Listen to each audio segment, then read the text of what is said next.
Magical golden lion. रात के अंधेरे में काशीपुर के पास वाले जंगल में आसमान से एक जलते हुए आग का गोला गिरा।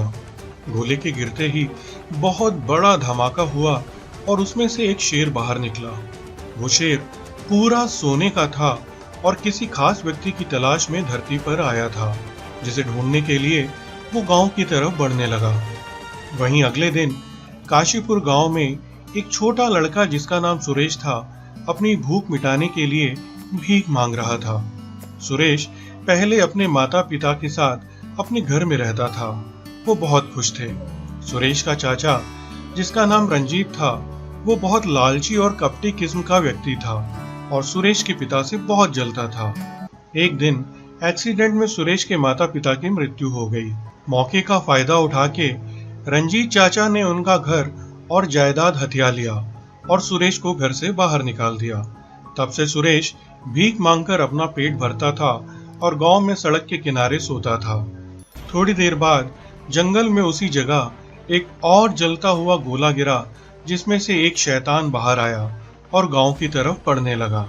दूसरी तरफ वो सोने का शेर शहर में चलते चलते उसी जगह पहुंच गया जहां सुरेश सो रहा था। शेर की आहट से सुरेश की नींद खुल गई और उसने देखा कि एक पूरा सोने का शेर उसके सामने खड़ा है। सुरेश बहुत डर गया। तभी शेर बोला, डरो मत, मैं एक मायावी शेर हूँ और मुझे तुम्हारी मदद की जरूरत है। सुरेश डरते हुए बोला, मदद? मुझसे? मैं तुम्हारी क्या मदद कर सकता हूँ? मेरे पास तो कुछ भी नहीं है। शेर ने बताया, शैतान लोक का एक बहुत ही खूंखार शैतान मुझे मारना चाहता है। उसे सिर्फ एक ही जादुई तलवार से हराया जा सकता है और वो तलवार सिर्फ तुम ही इस्तेमाल कर सकते हो। मैं तो एक साधारण इंसान हूँ, ये मुझसे नहीं हो पाएगा। तुम किसी और से मदद मांग लो। तुम कोई साधारण इंसान नहीं हो। तुम्हारे पूर्वज सदियों से उस जादुई तलवार के रक्षक थे और वही उस तलवार को इस्तेमाल कर सकते थे। तुम में भी अपने पूर्वजों का खून है। तुम ही उस तलवार का इस्तेमाल कर सकते हो। ठीक है, मैं तुम्हारी मदद करूंगा। मुझे उस तलवार के पास ले चलो, हम मिलकर उस शैतान को खत्म करेंगे। थोड़ी देर बाद दोनों एक प्राचीन गुफा में पहुंच जाते हैं। उस गुफा में वो जादुई तलवार रखी होती है। सुरेश आगे बढ़ता है और उस तलवार को दोनों हाथों से उठा लेता है। तलवार को लेकर दोनों जंगल के रास्ते वापस गांव की तरफ जा रहे होते हैं।